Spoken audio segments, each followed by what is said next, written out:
가까웠던 사람과의 관계가 어느 순간부터 어색해진 경험 있으시죠? 연락은 오는데 마음은 안 오는 느낌. 만나면 웃긴 하는데 예전처럼 편하지 않은 그 기분. 혹시 내가 뭘 잘못한 건 아닐까? 괜히 신경 쓰이는데 물어보기도 애매한 그 순간들 말입니다. 그럴 때 우리는 혼란스럽습니다. 나이 들수록 사람 관계가 왜 더 조심스러워지는지, 예전엔 괜찮았던 사이가 왜 이렇게 불편해졌는지 스스로에게 묻게 됩니다. 내가 너무 예민한 건가? 혼자 유난 떠는 건 아닐까 하는 생각도 듭니다. 하지만 그 감정 틀린 게 아닙니다. 병원 대기실에서 우연히 마주친 오랜 지인. 반갑게 인사는 나누는데 대화가 이상하게 짧게 끝납니다. 예전 같으면 요즘 어떻게 지내? 하면서 이것저것 물어봤을 텐데 이제는 네, 잘 지내요 하고 고개만 끄덕입니다. 더 이상 말을 이어가지 않습니다. 가족 모임에서도 마찬가지입니다. 예전엔 그렇게 잘 통하던 형제가 요즘은 말수가 적습니다. 같은 자리에 앉아 있어도 서로 눈을 잘 마주치지 않고 대화도 다른 사람들을 통해서만 합니다.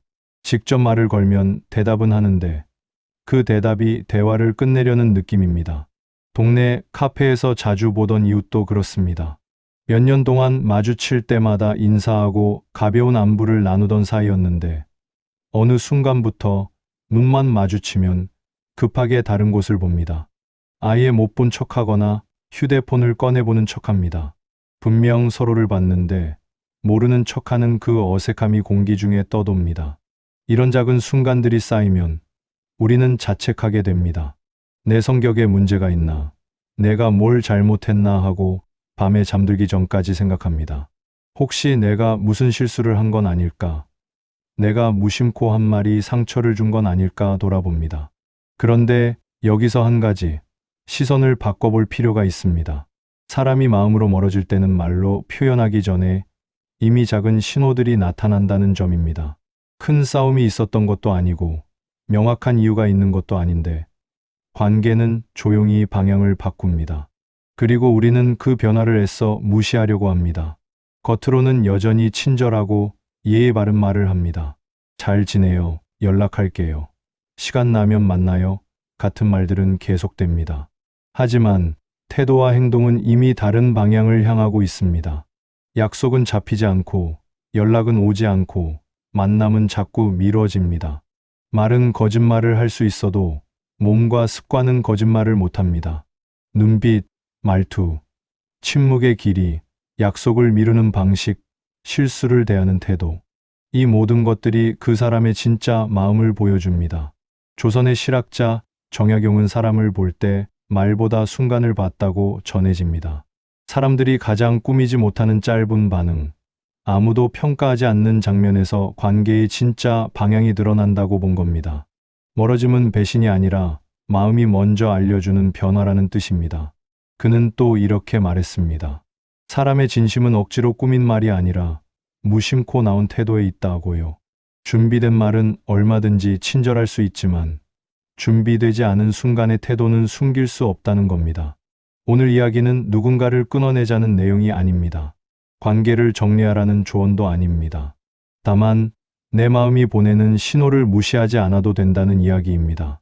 내가 예민한 걸까 하고 스스로를 의심하는 대신 내 감정이 뭔가를 알아차린 거구나 하고 인정해주는 겁니다. 조용히 한 걸음 물러나는 선택이 때로는 가장 건강한 관계 방식이 되기도 합니다. 이 영상이 도움이 되신다면 구독과 좋아요를 눌러주시면 좋겠습니다. 사람과 관계 앞에서 마음을 덜 소모하는 이야기를 계속 나누기 위해서입니다. 첫 번째, 신호 말투가 달라집니다. 70대 중반의 김 선생은 40년 넘게 알고 지낸 친구가 있습니다. 젊은 시절 같은 직장에서 만나 함께 승진도 하고 퇴직도 같은 해에 했습니다. 퇴직 후에도 한 달에 한두 번은 꼭 만나서 차를 마시고 가끔은 등산도 함께 다니던 사이였습니다. 두 사람은 정말 편한 사이였습니다. 전화기를 들면 야, 요새 뭐해? 하고 반말로 시작했고 서로 농담도 거침없이 주고받았습니다. 너 요새 배 나왔다. 너도 머리 많이 빠졌네 하면서 웃을 수 있는 사이였습니다. 무슨 이야기를 해도 서로 편했고 침묵도 불편하지 않았습니다. 그런데 몇 달 전부터 뭔가 달라졌습니다. 처음 느낀 건 전화 통화에서였습니다. 김 선생이 평소처럼 야, 이번 주 목요일에 시간 있어? 하고 물었는데 친구의 대답이 달랐습니다. 네, 김 선생님. 목요일이요? 글쎄요, 한번 봐야겠네요. 김 선생님이라는 호칭이 귀에 걸렸습니다. 40년 동안 야라고 부르던 사람이 갑자기 선생님을 붙인 겁니다. 김 선생은 처음엔 별로 신경 쓰지 않았습니다. 나이 들어서 그런가 농담인가 싶었습니다. 하지만 그 다음 만남에서도 달라진 건 계속됐습니다. 동네 카페에서 만나 커피를 마시는데 친구의 말투가 계속 어색했습니다. 예전에는 야, 그거 알아?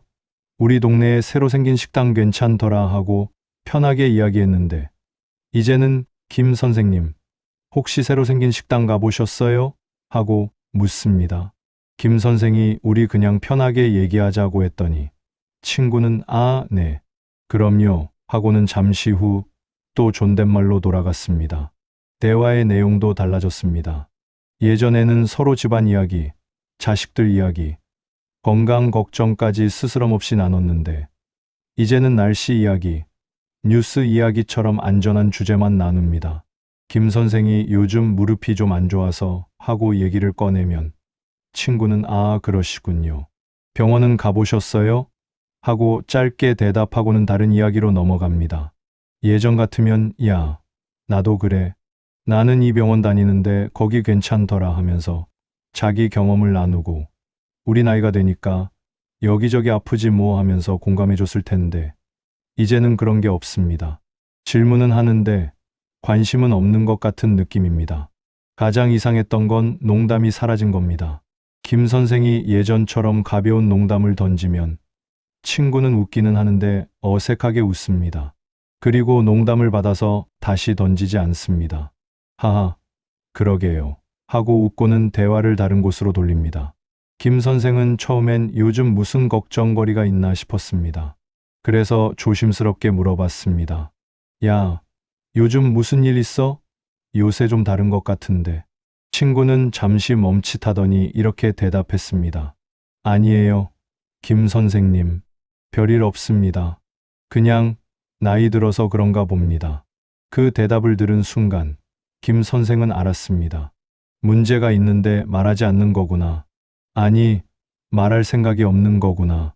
그 후로도 두 사람은 계속 만났습니다. 하지만 예전의 편안함은 돌아오지 않았습니다. 만날 때마다 김 선생은 조심스러워졌고 친구는 점점 더 격식을 차렸습니다. 40년 우정이 어느 순간부터 어색한 지인 관계처럼 바뀌어가고 있었습니다. 김 선생은 나중에 다른 사람들과 친구가 만나는 모습을 우연히 봤습니다. 그 자리에서 친구는 여전히 편하게 웃고 반말하고 농담을 주고받았습니다. 그제야 김 선생은 확실히 알았습니다. 나이가 들어서가 아니라 자기에게만 그런 거라는 걸 말입니다. 심리학자 엘버트 메라비언의 연구에 따르면 사람들은 대화에서 말의 내용보다 말투와 억양에서 더 많은 감정을 읽어낸다고 합니다. 실제로 의사소통에서 언어적 내용이 차지하는 비중은 7%에 불과하고 목소리 톤과 말하는 방식이 38%, 나머지 55%는 표정과 몸짓이 차지한다는 겁니다. 메라비언은 이것을 7에 38에 55 법칙이라고 불렀습니다. 같은 괜찮아요라는 말도 어떤 톤으로 하느냐에 따라 완전히 다른 의미가 됩니다. 따뜻한 목소리로 괜찮아요라고 하면 진짜 괜찮다는 뜻이지만 차가운 목소리로 괜찮아요라고 하면 괜찮지 않다는 뜻입니다. 친구 사이에서 갑자기 존댓말을 쓴다거나 예전엔 없던 격식을 차린다는 건 단순한 습관 변화가 아닙니다. 마음이 먼저 거리를 두기 시작했다는 신호입니다. 말투가 달라지는 건 대부분 이 때문입니다. 상대방이 의식적으로 거리를 조절하고 있다는 뜻입니다. 가까운 사이일수록 말은 편해지고 멀어질수록 말은 격식을 갖춥니다. 이건 성격 문제가 아니라 관계의 패턴입니다. 말은 멀쩡한데 행동은 다르게 움직이는 사람들의 특징이 바로 이겁니다. 겉으로는 예의를 차리지만 속으로는 이미 선을 그은 상태입니다. 김 선생님이라고 부르면서도 마음속으로는 이제 그냥 아는 사람 정도로 선을 그은 겁니다. 정약용은 사람의 진심은 말끝에 있지 않고 말투에 있다고 했습니다. 무엇을 말하느냐보다 어떻게 말하느냐가 관계의 온도를 보여준다는 뜻입니다. 친밀했던 사람이 갑자기 조심스러운 말투를 쓴다면 그건 마음이 이미 한 걸음 물러섰다는 표시입니다. 그는 또 이렇게 말했습니다. 말은 꾸밀 수 있어도 말투는 꾸미기 어렵다고요.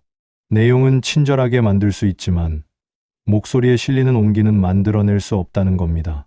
이럴 때 억지로 예전처럼 친하게 굴 필요는 없습니다. 상대가 거리를 두고 싶어 한다면 그 거리를 인정해 주는 게 오히려 서로에게 편합니다.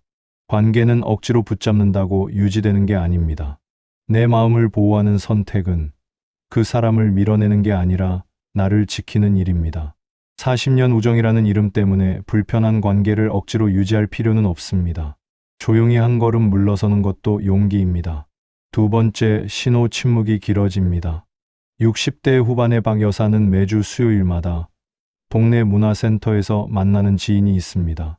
5년 넘게 같은 프로그램을 들으면서 자연스럽게 가까워진 사이였습니다. 처음엔 그냥 인사만 나누는 사이였는데 어느 순간부터 수업이 끝나면 함께 차를 마시게 됐고 그러다 보니 집안 이야기까지 나누는 사이가 됐습니다. 박 여사는 그 시간이 좋았습니다. 비슷한 나이대라 통하는 이야기도 많았고 자식들 키우면서 겪은 일, 남편과의 소소한 갈등, 건강 걱정 같은 것들을 털어놓을 수 있었습니다. 상대방도 자기 이야기를 스스럼 없이 했고 서로 공감하고 위로해주는 관계였습니다. 수요일이 되면 박 여사는 문화센터에 가는 게 기다려졌습니다. 수업 내용보다 수업 후 그 친구와 나누는 대화가 더 좋았습니다. 카페에 앉아서 커피 한 잔 놓고 이야기하다 보면 1시간이 훌쩍 지나갔습니다. 그런데 몇 주 전부터 분위기가 달라졌습니다. 수업이 끝나고 평소처럼 커피 마실까요? 하고 물었더니 친구가 잠깐 망설이더니 네 그럼요 했습니다. 그 짧은 망설임이 박 여사는 신경 쓰였지만 그냥 넘어갔습니다. 카페에 앉아서 박 여사가 평소처럼 이야기를 꺼냈습니다. 요즘 큰아들이 직장 문제로 고민이 많아서요. 이직을 할까 말까 계속 고민하는데 친구는 아 그래요? 하고 짧게 대답했습니다. 그리고 침묵이 흘렀습니다. 예전 같으면 어머 그래요. 그럼 어떤 쪽으로 생각하고 있대요? 하면서 궁금해하고 자기 자식 이야기도 하면서 대화가 이어졌을 텐데 이번엔 그냥 그래요로 끝이었습니다. 박 여사는 어색함을 느끼면서도 말을 이었습니다. 그게 지금 다니는 곳은 안정적인데 연봉이 적고 새로 제안받은 곳은 연봉은 좋은데 불안정해서 그렇겠네요. 또 침묵이 흘렀습니다. 박 여사는 점점 말하기가 불편해졌습니다. 혼자 떠드는 것 같은 기분이 들었습니다. 그래서 이번엔 질문을 던졌습니다. 요즘은 어떻게 지내세요? 네, 뭐 그냥 그렇죠. 댁 딸은 잘 지내고요? 네, 잘 지내요. 대답은 하는데 대화가 이어지지 않았습니다. 예전에는 우리 딸 있잖아요. 요즘 이런 일이 있었는데 하면서 자기 이야기를 쏟아냈는데 이제는 질문에 대한 최소한의 대답만 하고 말았습니다. 박 여사는 다른 주제로 이야기를 꺼내봤습니다. 날씨 이야기, 건강 이야기, 동네 이야기. 하지만 어떤 이야기를 해도 대화는 5분을 넘기지 못했습니다. 친구는 그렇죠. 그러게요. 맞아요. 같은 짧은 대답만 반복했습니다. 침묵이 흐를 때마다 박 여사는 어색해서 계속 말을 이었습니다. 그러다 보니 자기만 떠드는 것 같았고 상대방은 듣기만 하는 것 같았습니다. 아니, 듣는 것도 아니었습니다. 고개는 끄덕이는데 눈빛은 다른 곳을 보고 있었습니다. 30분쯤 지났을 때 친구가 시계를 봤습니다. 어머, 벌써 이 시간이네요. 저 일찍 가봐야 할 것 같아요. 박 여사는 아, 네. 그럼 다음 주에 봐요 했습니다. 헤어지고 나서 박 여사는 이상한 기분이 들었습니다. 뭔가 잘못됐다는 느낌. 예전에는 시간 가는 줄 모르고 이야기했는데 오늘은 30분이 30시간처럼 길게 느껴졌습니다. 다음 주에도 똑같았습니다. 수업이 끝나고 박 여사가 먼저 커피를 제안하지 않았습니다. 혹시나 싶어서 기다렸는데 친구도 먼저 제안하지 않았습니다. 그냥 다음 주에 봐요 하고 헤어졌습니다. 그 다음 주 박 여사는 용기를 내서 물어봤습니다. 요즘 제가 뭔가 실례한 게 있나요? 왜 이렇게 말씀이 없으세요?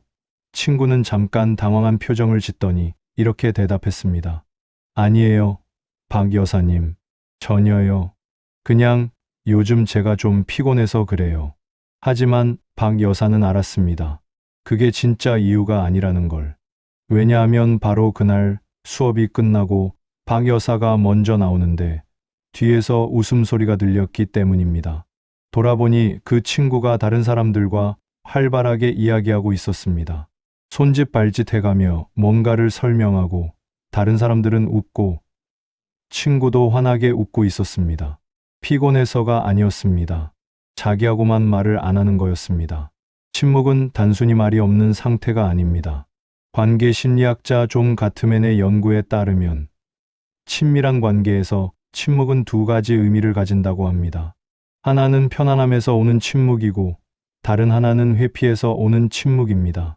가트맨은 30년 넘게 수천 쌍의 부부와 친구 관계를 연구했습니다. 그는 대화 패턴만 관찰해도 그 관계가 앞으로 어떻게 될지 90% 이상의 정확도로 예측할 수 있다고 했습니다. 그의 연구 결과를 보면 관계가 악화되는 과정에서 나타나는 가장 명확한 신호 중 하나가 바로 대화 회피였습니다. 상대방과 대화를 이어가려는 노력이 줄어들고 질문도 줄고 반응도 짧아지는 패턴이 반복되면 그 관계는 86%의 확률로 소원해진다는 결과가 나왔습니다. 가트맨은 이것을 스토널링이라고 불렀습니다. 말 그대로 돌담을 쌓는 것처럼 상대방과 자기 사이에 보이지 않는 벽을 세우는 행동입니다. 대화를 차단하고 감정을 공유하지 않고 최소한의 반응만 하는 패턴입니다. 편안한 침묵은 말을 안 해도 괜찮은 사이라는 뜻입니다. 같이 있어도 부담스럽지 않고 굳이 대화를 채우지 않아도 편한 관계입니다. 하지만 회피의 침묵은 말을 하기 싫어진 사이라는 뜻입니다. 같이 있는 게 불편하고 대화를 이어가는 게 부담스러운 관계입니다. 박 여사가 느낀 침묵은 후자였습니다. 그 사람이 그런 태도를 보이는 건 대부분 이 때문입니다. 더 이상 관계에 에너지를 쓰고 싶지 않다는 신호입니다. 말을 이어가려면 관심과 집중이 필요한데 그걸 쓸 마음이 없어진 겁니다. 이건 성격 문제가 아니라 패턴입니다. 말은 멀쩡한데 행동은 다르게 움직이는 사람들의 특징이 여기서도 드러납니다. 요즘 바빠서라고 말하지만 실제로는 다른 사람들과는 시간을 냅니다. 피곤해서라고 하지만 다른 사람들과는 활발하게 이야기합니다. 괜찮아요 라고 하지만 대화를 이어갈 생각은 없습니다. 정약용은 침묵에도 뜻이 있다고 했습니다. 말하지 않는 것도 하나의 말이고 대답하지 않는 것도 하나의 대답이라는 의미입니다. 누군가 당신과의 대화에서 침묵이 길어진다면 그건 그 사람이 이미 마음속으로 거리를 두기 시작했다는 뜻입니다. 그는 또 이렇게 말했습니다. 사람은 관심 있는 곳에 말을 쏟는다고요. 누군가에게 관심이 있으면 질문이 많아지고 대답이 길어지고 침묵을 견디지 못합니다. 하지만 관심이 식으면 질문도 줄고 대답도 짧아지고 침묵이 편해집니다. 이럴 때 억지로 대화를 이어가려고 할 필요는 없습니다. 상대방이 말하고 싶지 않다면 그 선택을 존중해 주는 게 오히려 편합니다. 관계는 한쪽의 노력만으로 유지되지 않습니다. 조용히 한 걸음 물러서는 선택이 때로는 나를 지키는 가장 현명한 방법입니다. 혼자 떠들면서 관계를 붙잡으려 하는 것보다 침묵을 인정하고 거리를 두는 게 더 건강합니다. 세 번째, 신호 시간 약속이 애매해집니다. 65세 이 씨는 20년 넘게 알고 지낸 동창이 있습니다. 같은 고등학교를 나왔고 졸업 후에도 꾸준히 연락하며 지낸 사이였습니다. 1년에 서너 번은 꼭 만나서 식사하고 가끔은 부부 동반으로 여행도 함께 다녀온 사이였습니다. 두 사람의 만남은 언제나 명확했습니다. 다음 달 15일 어때? 하면 좋아. 그날 보자 하고 바로 정해졌습니다. 날짜가 정해지면 장소도 금방 정하고 시간도 딱 맞춰서 만났습니다. 약속을 미루거나 취소하는 일도 거의 없었습니다. 이 씨는 그 친구와의 만남을 좋아했습니다.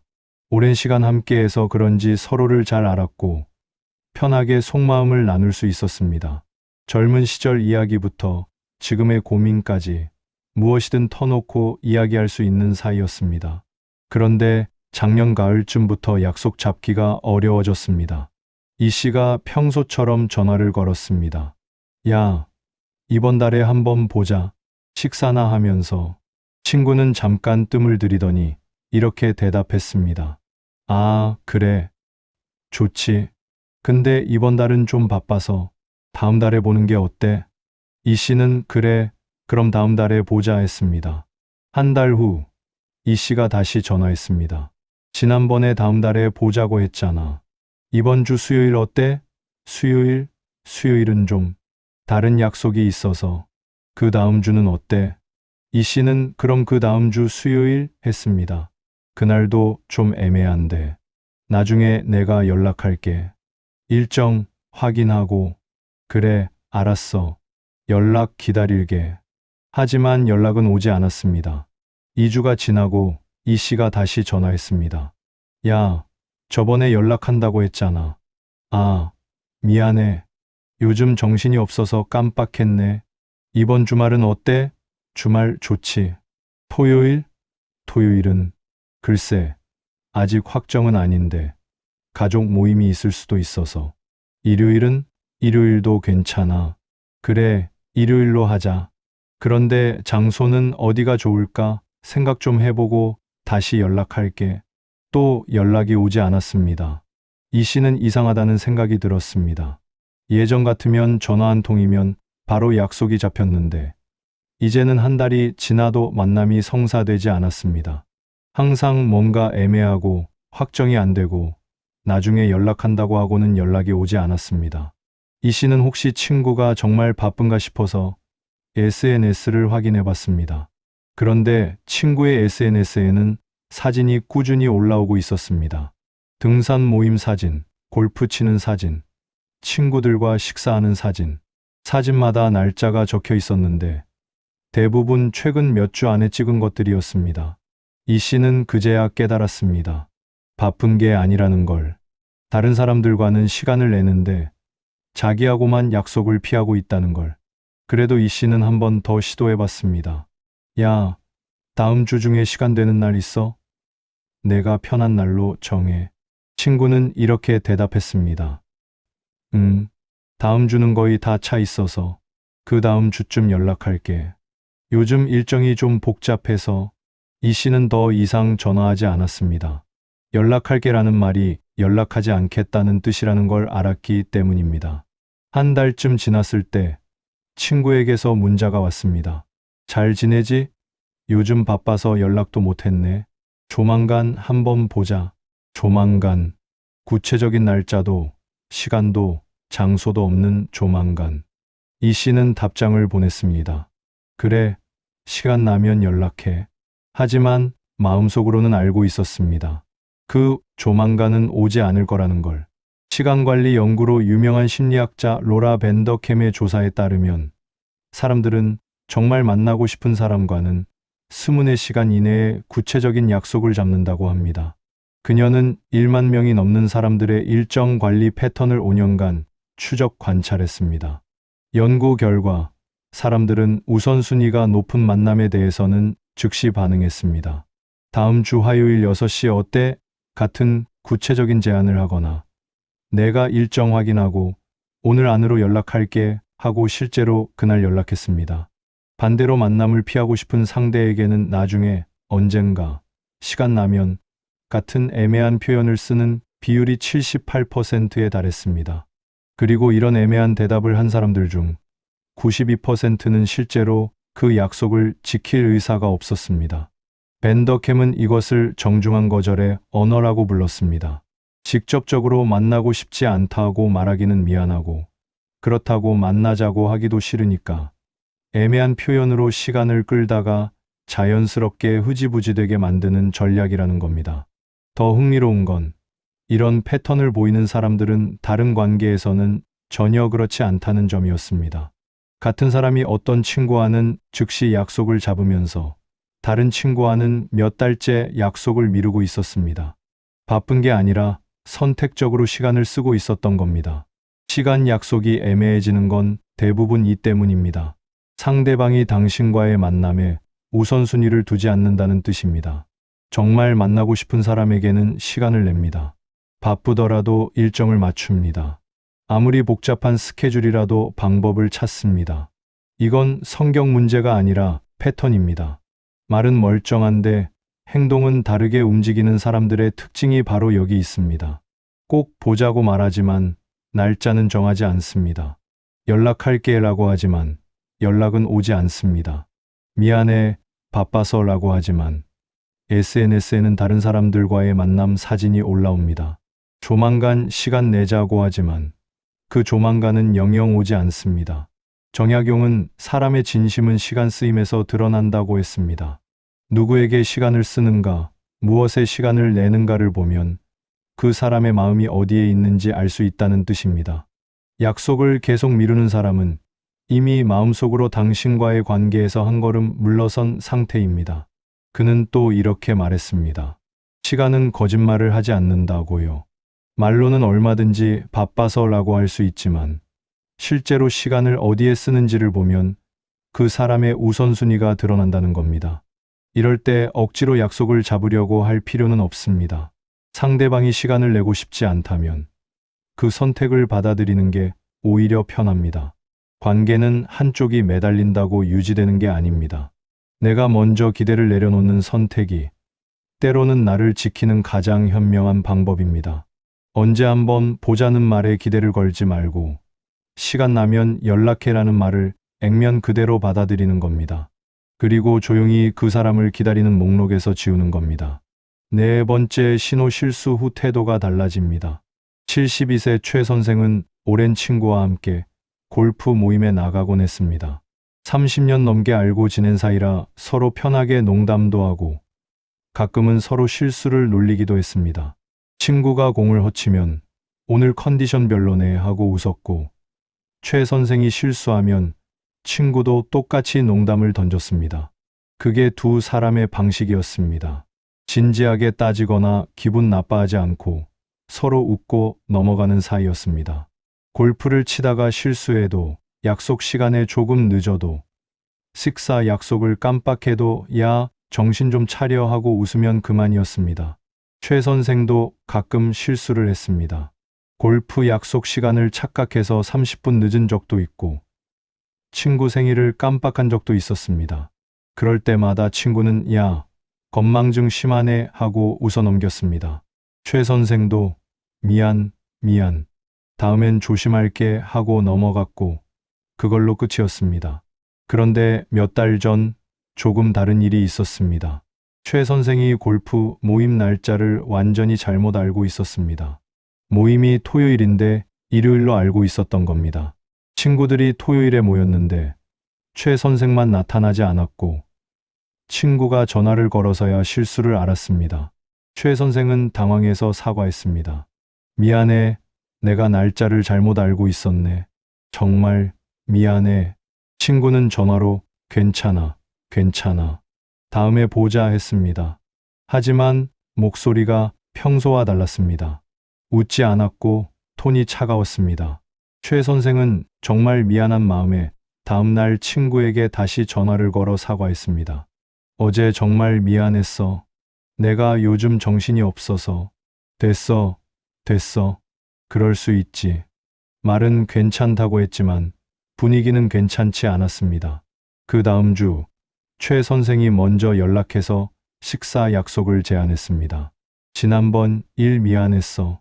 내가 한턱 쏠게. 친구는 잠깐 뜸을 들이더니 그래, 좋아했습니다. 약속 날 두 사람은 평소 가던 식당에서 만났습니다. 최 선생은 최대한 밝게 대했지만 친구의 표정은 평소와 달랐습니다. 웃긴 하는데 눈은 웃지 않았고 대답은 하는데 말수가 적었습니다. 식사 중에 최 선생이 물을 쏟았습니다. 평소 같으면 야, 조심해 하고 웃고 넘어갔을 일이었습니다. 하지만 이번엔 친구의 반응이 달랐습니다. 친구는 한숨을 쉬더니 이렇게 말했습니다. 요즘 왜 이래? 지난번에도 약속 날짜 틀리고 오늘도 물 쏟고. 최 선생은 당황해서 미안해, 실수했네 했습니다. 실수가 한두 번이야. 요즘 너무 자주 그러는 것 같은데. 최 선생은 할 말을 잃었습니다. 물을 쏟은 건 그날이 처음이었고 약속을 틀린 것도 그게 처음이었습니다. 하지만 친구는 마치 최 선생이 항상 그런 것처럼 말했습니다. 그날 이후로 친구는 최 선생의 작은 실수 하나하나를 기억했습니다. 다음 모임에서 최 선생이 골프채를 잘못 선택했습니다. 별로 중요하지 않은 실수였는데 친구가 말했습니다. 지난번에도 그랬잖아. 왜 자꾸 같은 실수를 반복해? 최 선생이 지난번엔 그런 적 없는데 했더니 친구는 있었어. 내가 기억하는데 했습니다. 최 선생은 자신이 없었습니다. 정말 그랬나? 아니면 친구가 잘못 기억하는 걸까? 다른 모임에서 최 선생이 늦었습니다. 교통이 막혀서 10분 늦은 건데 친구는 이렇게 말했습니다. 전에도 늦었었지. 항상 이러네. 최 선생은 전에 늦은 적은 없었는데 했지만 친구는 있었어 라고 잘라 말했습니다. 그때부터 최 선생은 친구를 만날 때마다 긴장하게 됐습니다. 혹시 또 실수하면 어쩌나, 혹시 또 뭐라고 하면 어쩌나 하는 마음에 조심스러워졌습니다. 음식을 먹을 때도 조심하고, 말을 할 때도 조심하고, 행동 하나하나를 신경 쓰게 됐습니다. 어느 날 최 선생이 사과했습니다. 내가 요즘 실수가 많아서 미안해. 앞으로 조심할게. 친구는 됐어, 됐어. 신경 쓰지 마 했습니다. 하지만 표정은 풀리지 않았습니다. 그리고 그 다음 만남에서도 친구는 계속 최 선생의 실수를 지적했습니다. 심지어 실수도 아닌 것까지 실수로 만들었습니다. 그거 잘못 놓았어. 그렇게 하는 거 아니야. 전에도 그렇게 했다가 문제 생겼잖아. 최 선생은 점점 친구를 만나는 게 힘들어졌습니다. 30년을 함께한 친구인데 이제는 만날 때마다 감시받는 것 같았습니다. 작은 실수 하나에도 또 그러네, 항상 그래 같은 말을 들어야 했습니다. 어느 날 최 선생은 다른 친구들과 모임을 가졌습니다. 그 자리에서 최 선생이 실수로 수저를 떨어뜨렸습니다. 다른 친구들은 아이고, 괜찮아. 다시 가져와 하고 웃어넘겼습니다. 아무도 뭐라고 하지 않았고 그냥 자연스럽게 넘어갔습니다. 최 선생은 그때 깨달았습니다. 문제는 자기의 실수가 아니라 그 친구의 태도라는 걸. 같은 실수를 해도 어떤 사람은 웃어넘기고 어떤 사람은 문제 삼는다는 걸. 관계 심리학자 캐롤 드웩의 연구에 따르면 사람들이 상대방의 실수를 대하는 태도는 그 관계에 대한 감정을 그대로 보여준다고 합니다. 드웩은 스탠퍼드 대학에서 30년 넘게 인간관계와 마인드셋을 연구한 심리학자입니다. 그녀의 연구팀이 500쌍의 친구, 부부, 동료 관계를 10년간 추적 관찰한 결과 관계가 악화되는 초기 신호 중 하나가 바로 실수에 대한 관용 감소였습니다. 친밀하고 긍정적인 관계에서는 실수를 일시적인 것으로 봅니다. 오늘 컨디션이 안 좋았나 봐. 누구나 실수할 수 있지 하고 넘어갑니다. 그 사람의 본질이 아니라 그날의 상황 때문이라고 해석합니다. 하지만 관계가 소원해지기 시작하면 같은 실수도 그 사람의 본질적인 문제로 해석하기 시작합니다. 항상 그래, 맨날 그러네, 원래 그런 사람이야 하고 일반화합니다. 한 번의 실수를 그 사람의 성격이나 습관으로 확대 해석하는 겁니다.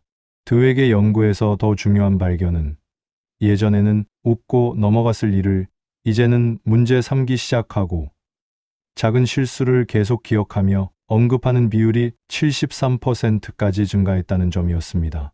그리고 이런 패턴이 나타난 관계 중 89%는 결국 소원해지거나 단절됐습니다.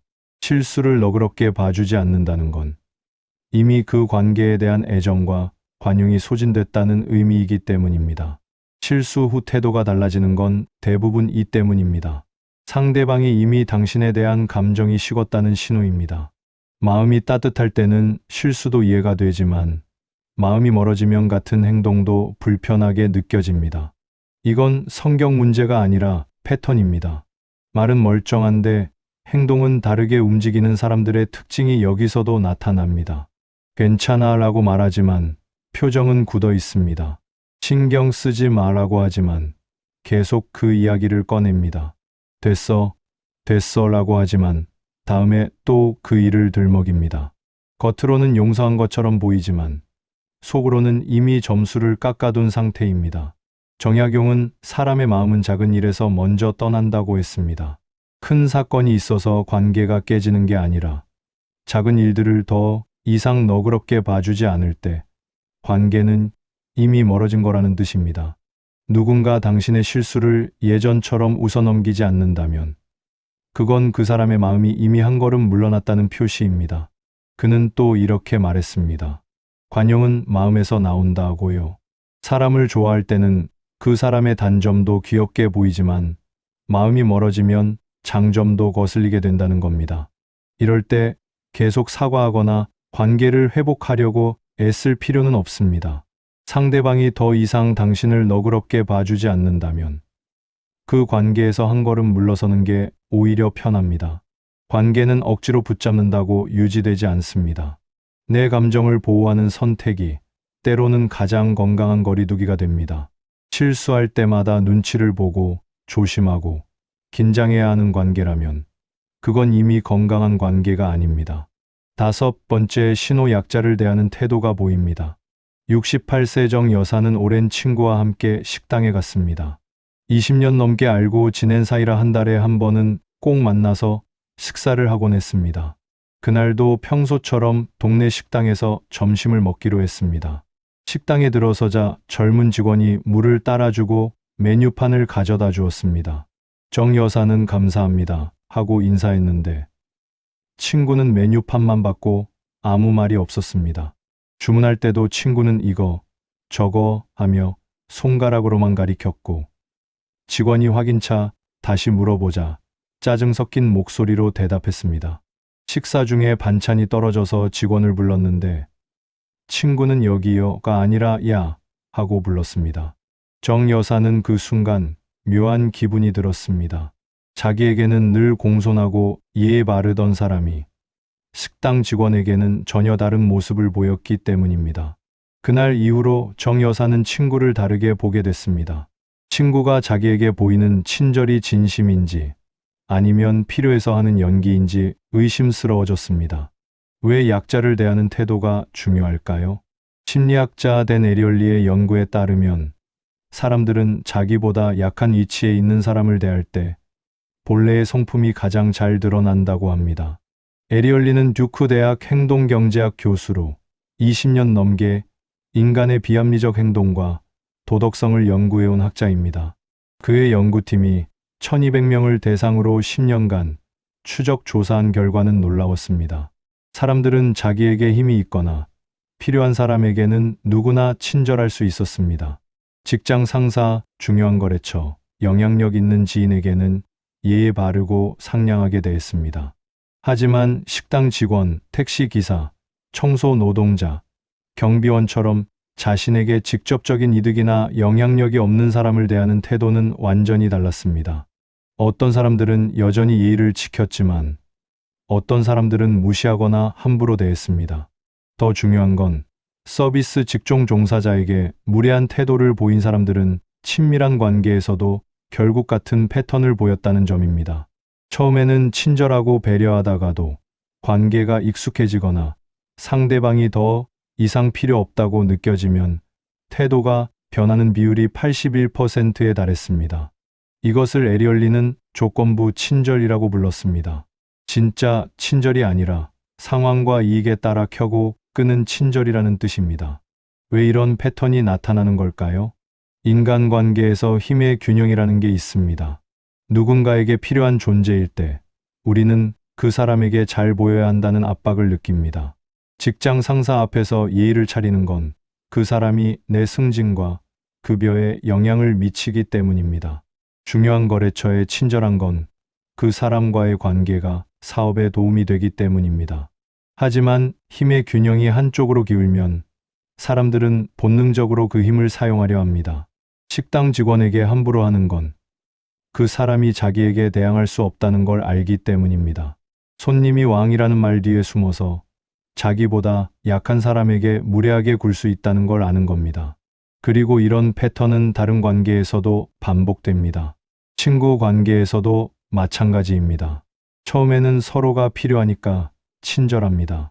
새로운 환경에서 만난 사이라서 아직 서로를 잘 모르니까 조심스럽게 대합니다. 하지만 관계가 익숙해지면 어떻게 될까요? 더 이상 상대방이 특별하게 느껴지지 않을 때, 그 사람이 나 없이도 잘 지낼 수 있다고 판단될 때, 내가 우위에 있다고 느껴질 때, 태도는 바뀝니다. 약자를 대하듯 대하기 시작합니다. 정 여사의 친구처럼 말입니다.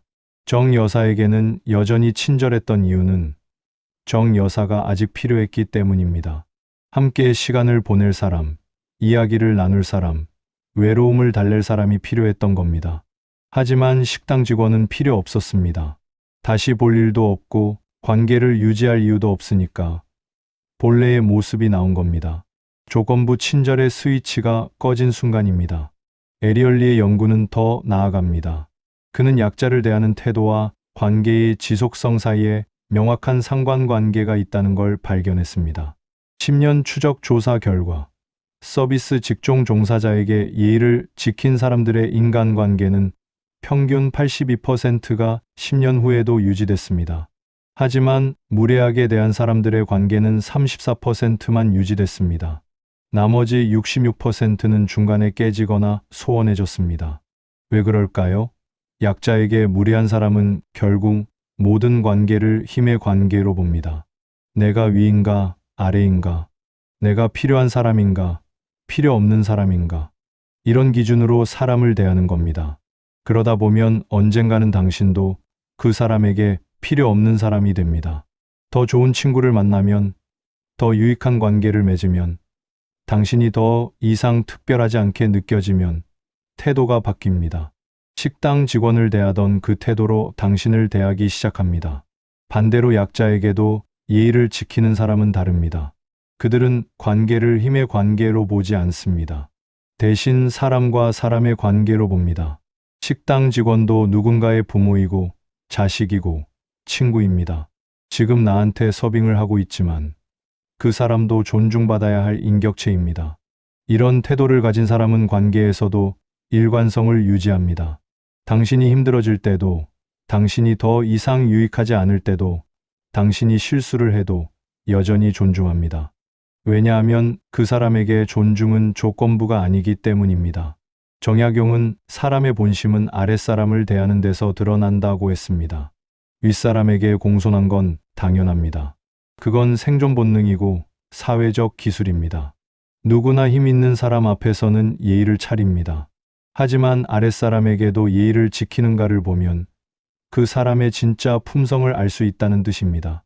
자기에게 아무 이득이 없는 사람에게도 친절한가, 다시 볼 일 없는 사람에게도 존중하는가, 이것이 그 사람의 진심을 보여줍니다. 그는 또 이렇게 말했습니다. 덕은 작은 곳에서 시험된다고요. 큰 자리에서 베푸는 친절은 누구나 할 수 있지만 아무도 보지 않는 곳에서 보이는 태도가 진짜 덕이라는 겁니다. 말은 멀쩡한데 행동은 다르게 움직이는 사람들의 특징이 여기서 가장 명확하게 드러납니다. 당신에게는 고맙습니다, 미안합니다 하면서도 다른 사람에게는 야, 이봐 합니다. 필요한 사람에게는 친절하지만 필요 없는 사람에게는 무관심하거나 무례합니다. 겉으로 보이는 태도와 실제 마음이 다른 사람입니다. 이런 사람의 친절은 언제든 철회될 수 있습니다. 조건이 바뀌면 태도도 바뀝니다. 당신이 유용할 때는 친절하지만 그렇지 않을 때는 냉정해집니다.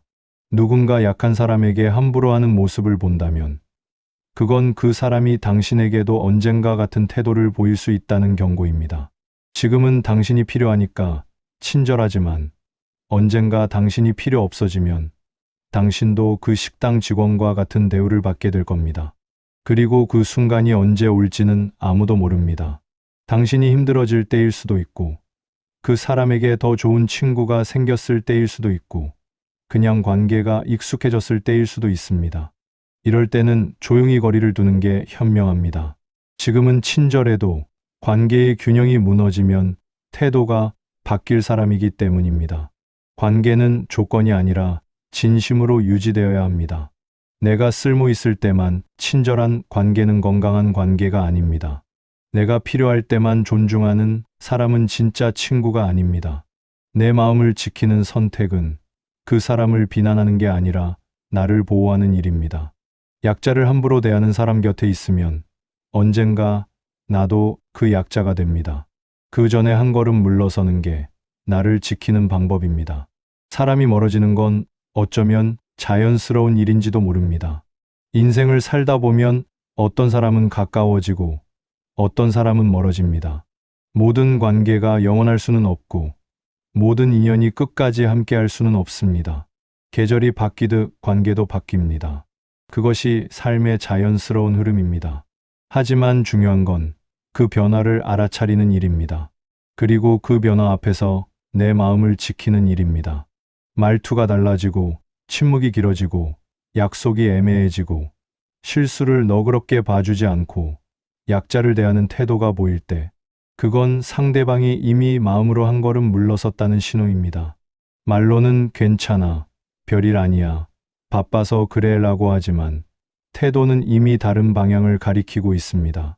이런 신호들을 알아차렸을 때 우리는 선택을 해야 합니다. 계속 매달릴 것인가 아니면 조용히 물러설 것인가. 억지로 붙잡을 필요도 자책할 이유도 없습니다. 관계는 두 사람이 함께 만드는 것이지 한 사람이 매달린다고 유지되는 게 아닙니다. 한쪽만 노력하는 관계는 관계가 아니라 집착입니다. 한쪽만 신경 쓰는 우정은 우정이 아니라 부담입니다. 누군가 당신에게서 멀어진다면 그건 그 사람의 선택이고 당신의 잘못이 아닙니다.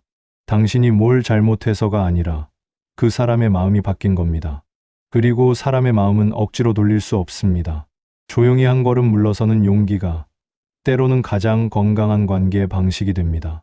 물러선다고 해서 냉정한 게 아닙니다. 포기한다고 해서 약한 게 아닙니다. 오히려 그것이 나를 지키는 현명함입니다. 나이가 들수록 우리는 배웁니다. 모든 사람과 가까이 지낼 필요가 없다는 걸. 억지로 유지하는 관계는 결국 나를 지치게 만든다는 걸. 진심으로 대해주는 사람 몇 명이면 충분하다는 걸. 양보다 질입니다. 100명의 아는 사람보다 진심으로 대해주는 한 명의 친구가 더 소중합니다. 1년에 한 번 만나도 편한 사람이 자주 만나도 불편한 사람보다 낫습니다. 내 마음이 편한 관계가 가장 좋은 관계입니다. 그리고 또 배웁니다.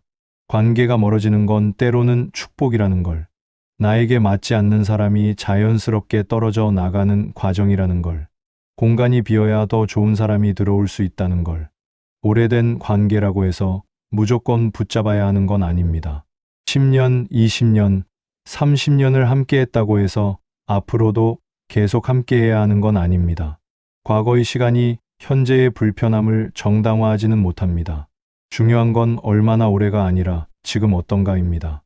과거에 좋았던 관계라도 지금 나를 불편하게 만든다면 거리를 둘 수 있습니다. 그건 배신이 아니라 자기 보호입니다. 당신은 충분히 잘하고 있습니다. 관계에서 상처받았다면 그건 당신이 진심으로 대했다는 증거입니다. 실망했다면 그건 당신이 기대를 가졌다는 뜻입니다. 아팠다면 그건 당신이 마음을 열었다는 의미입니다. 그 모든 것이 당신의 잘못이 아닙니다. 진심으로 대하는 것, 기대를 가지는 것, 마음을 여는 것. 이 모든 것은 당신의 용기였고 당신의 선이었습니다. 다만 그 진심이 잘못된 사람에게 향했을 뿐입니다. 그리고 이제는 그 진심을 당신 자신에게 먼저 쓸 때입니다. 자기 자신을 먼저 존중하는 것, 자기 감정을 먼저 보호하는 것, 자기 마음이 편한 관계를 선택하는 것. 이것이 나이 들어 배우는 가장 중요한 지혜입니다. 정약용은 말했습니다. 사람을 대하되 자신을 잃지 말라고. 관계 속에서도 나 자신을 지키는 것, 그것이 가장 중요하다는 뜻입니다. 누군가를 배려하되 나를 잃어서는 안 됩니다. 누군가를 이해하되 나를 희생해서는 안 됩니다. 누군가와 함께하되 나를 불편하게 만들어서는 안 됩니다. 관계는 나를 채워야 하는 것이지, 나를 비워서는 안 되는 겁니다. 우리도 조금씩 더 따뜻해질 수 있으면 좋겠습니다. 남에게도 따뜻하지만, 나 자신에게도 따뜻한 사람이 되면 좋겠습니다. 관계를 소중히 하되, 나를 더 소중히 하는 사람이 되면 좋겠습니다. 사람을 사랑하되, 나를 먼저 사랑하는 사람이 되면 좋겠습니다. 오늘도 이 영상을 끝까지 들어주셔서 감사합니다. 여러분의 관계가 조금 더 편안해지고 마음이 조금 더 가벼워지셨으면 좋겠습니다. 다음 영상에서도 삶에 도움이 되는 이야기로 찾아뵙겠습니다. 구독과 좋아요는 큰 힘이 됩니다. 건강하게 지내시길 바랍니다.